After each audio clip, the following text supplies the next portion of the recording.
Kenosha and Racine, but we had Walworth and Rock County fish, actually a few even from southern Milwaukee County. And we probably had already 5 companies come since that event. Kennel Manufacturing, Hanna Cylinders, IMCO Chemical Distributors, and others. We just did one a couple weeks ago in Osceola, because similarly right across the St. Croix River. We'll probably do one in Hudson, and then we'll want to do one here, less out of the northeast Illinois, but Rockford, Roscoe, Belvedere, Freeport. I mean, there's some pretty compelling arguments, particularly for manufacturers. Our goal was to look at small to mid-sized manufacturers that were looking to grow, figuring, and most of our growth in our state is going to be organic, so it's not our whole strategy, but we figured in light of what's happening in both states now, for years in Illinois and just in the last 6 months in Minnesota, it was at least worth making that case and figuring it's a manufacturer that's looking to go from maybe 25 to 40 or 50,000 square feet. They've already made that decision, they're moving. The question is, should it be in South Beloit or Rockton, or should it be in Beloit or Janesville or anywhere else along the border for that matter? It can be a little bit sensitive right on the border because our economic development organizations represent both sides. Well, that's why I said the key for us is, and I was at maybe a month ago, a tri-state that the Chicago area Chamber of Commerce put on a tri-state program where it was me, well, there are folks from all 3 states, Wisconsin, Illinois, and Indiana, but the 3 governors were there. Of course, the media from Chicago afterwards wants to hype up, kind of like when Rick Perry comes in. I said, when I did that event at Uline, I didn't have any press there. It wasn't because we were doing anything secret, it's because I wanted them to not think that, and we did the same thing in Osceola 2 weeks ago. I didn't have the TV cameras there or others because I want it to be about, not so much about poaching, but rather saying, if you're a company looking to grow, here would be a good example. If you're in South Beloit or Rockford, you've gone out of your space. We're not saying, don't consider Illinois. We're saying if you're looking, if you're going to move anyway, here's all the advantages that we think are here's the menu. Here's what we can do for you. Yeah, and I think for a lot of people, it's, if they hadn't thought about it before, manufacturing is a prime example of that. We start this tax year, we build to 2016. By 2016, it's a 7.5% credit. It effectively wipes out the taxable liability for both manufacturing and agriculture. You'd be hard pressed if you're, again, in an adjoining state, not to at least consider that if you're looking to grow, because where else are you going to wipe out almost all that taxable liability? And we like it because it's money then that helps them not only justify a move, but it's ongoing. It's not a one-time. A lot of times states put these big packages up, but if everything else falls apart in 5 years, it doesn't matter what got you in the door if it doesn't pay off long term. I've got to ask you, and then we'll get started on some prepared questions we had, but one of the facts, I've talked with a lot of municipal leaders and this sort of thing, that everybody gets frustrated with it, the bidding wars. That it's always about what's the incentive, what can you do. You hear often of business people saying, get government off our backs. Unless we're looking to relocate, then get government that agrees my palm. Is that sort of a bidding war really productive? No, long term, I would prefer, you can't be completely out of it because, for example, Kennel Manufacturing Company that came from Lake County into Kenosha County, they came to us, they said, here's what Illinois is offering. In the end, we said, I had to look the CEO in the face and say, I can't offer that much. Now, I'm going to be in the ballpark. I can't offer, to be competitive, I at least have to offer something. But what I walked them through, probably the most compelling thing for them was this credit and the overall business climate, which they saw getting better. And particularly in Illinois' case, it was not just the immediate, but saying, you can take the things I'm saying to the bank, because we've been tested. Whether you agree with everything I've done or not, it's hard pressed to say this guy's not going to back up what he says, versus looking at the mess in Springfield and setting aside, to me, I don't always agree with Pat Quinn on things, but I don't think the pension problems in that state are because of Pat Quinn. They far predate him and his administration.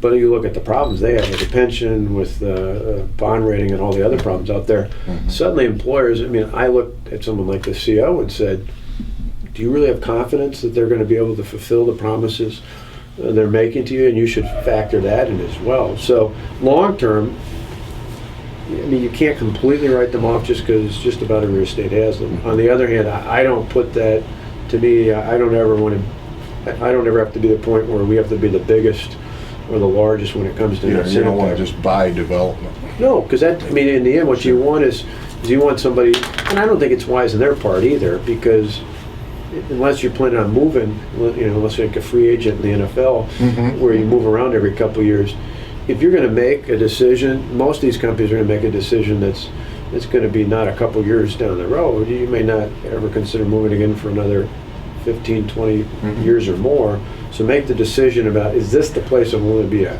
Taxes are part of it for sure, but the regulatory climate, even the litigation climate, and then other factors like, is there a reliable workforce available? Is there cost-effective, reliable sources of power? Is there an adequate infrastructure system? To me, that's the whole package. It's not just what can I put on the table now. Okay, if we can, one of the things I wanted to ask you about also was you just came from Beloit Memorial High School, a career tech center, which is beautiful. Spectacular. And, you came through our downtown central city area, which is, I think it was Tom I was talking to earlier, when there was a time when this building sat alone in vacant blocks all around. And Beloit has probably done more of a bootstrapping job than most communities. Yeah. It helps to have the Hendrickses in town. Yeah. But I just, what do you think of us? What do you think of Beloit, and what can you do to help that process continue? Yeah, well, I was kidding the students I talked to. I said my first homecoming date was at the Butterfly Inn. I grew up in Delavan, so I was trying to impress her by going down the way. But and so I've stayed over the years, from the late 70s and 80s. Being in Beloit, my dad was born in Rockford, so a lot of times we went down and saw my grandparents for a while. We're still at Wesley Willows in the north end of Rockford, and I always said the skeleton in my closet is that my mother's a Cubs fan. She was born on a farm between almost on the Winnebago Boone County line. She's not a Bears fan. That just would be wrong. But so I've seen this area, maybe we can convert her. Yeah, go up and down and change along the way, and. Certainly in Rock County, not just Beloit, obviously GM, even in Delavan where I grew up, had a big impact. But it's also a good reminder at tours like today that there are the jobs, opportunities where you just walk out of high school and walk into a job without any post-high school education just isn't there.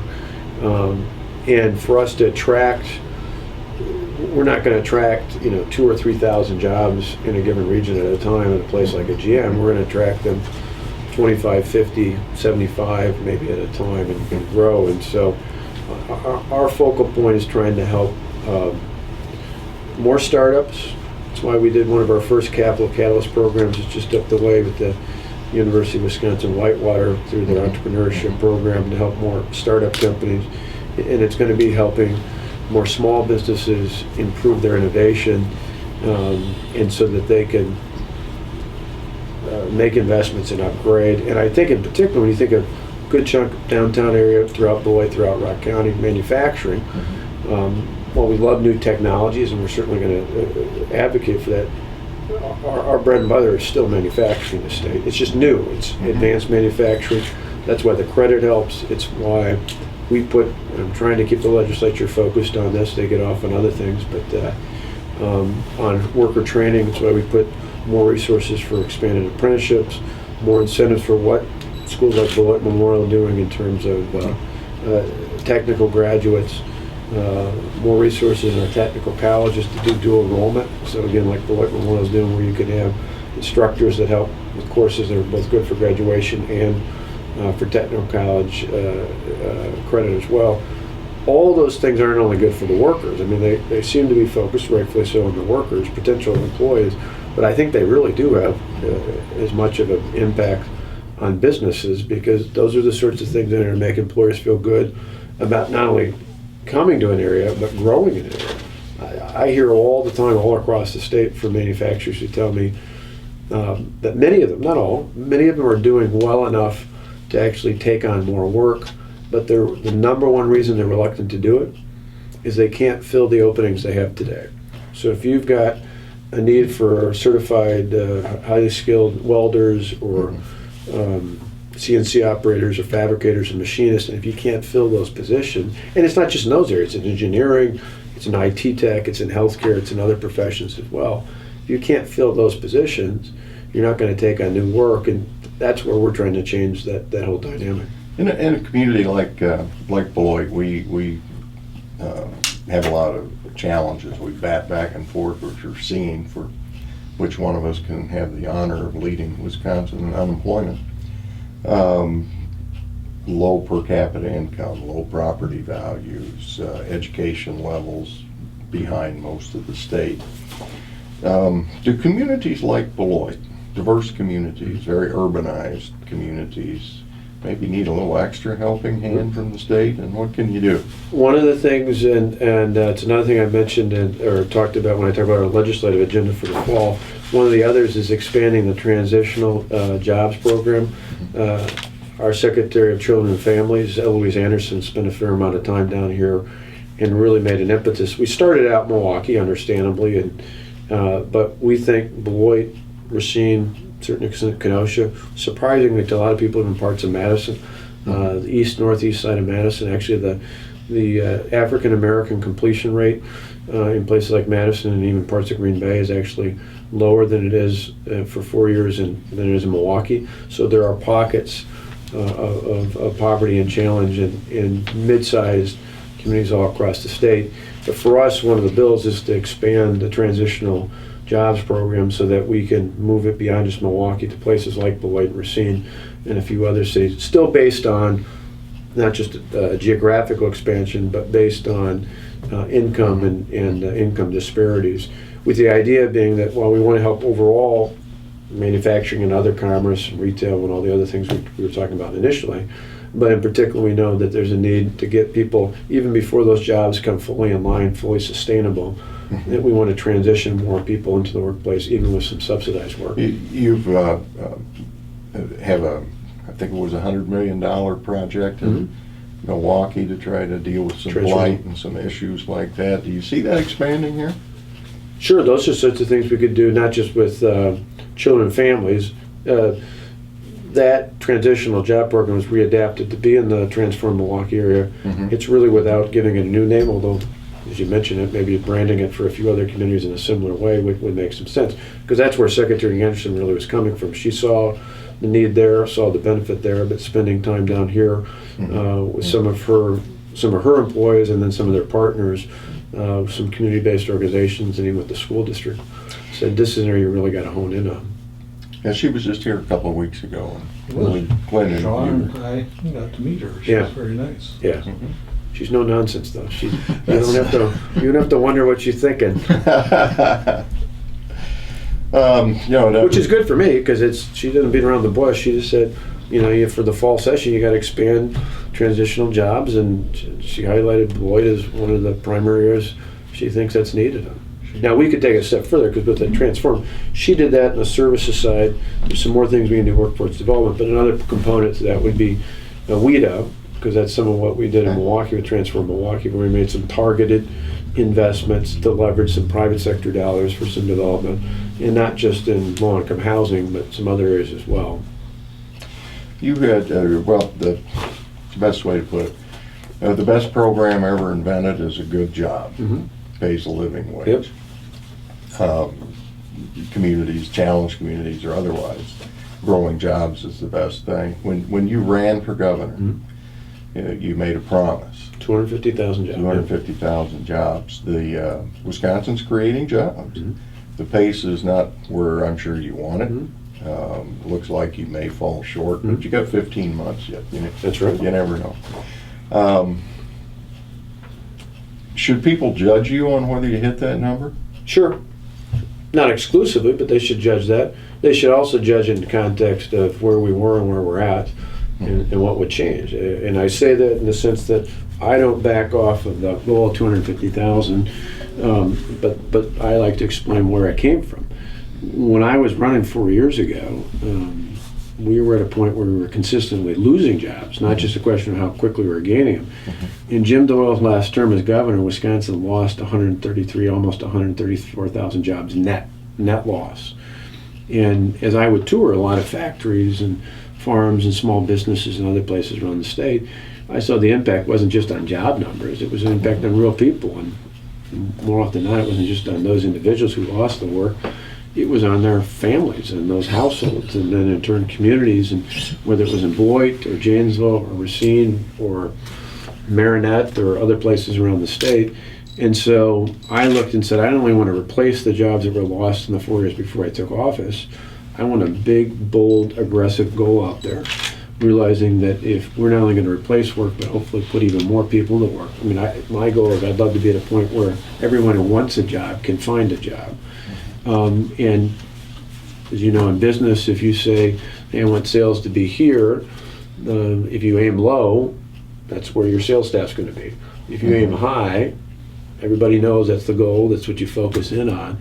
And so people say, did you aim too high? I said, you can make that argument, but I don't apologize for making that and trying to stay on track with that. A goal that's not out of reach isn't a goal.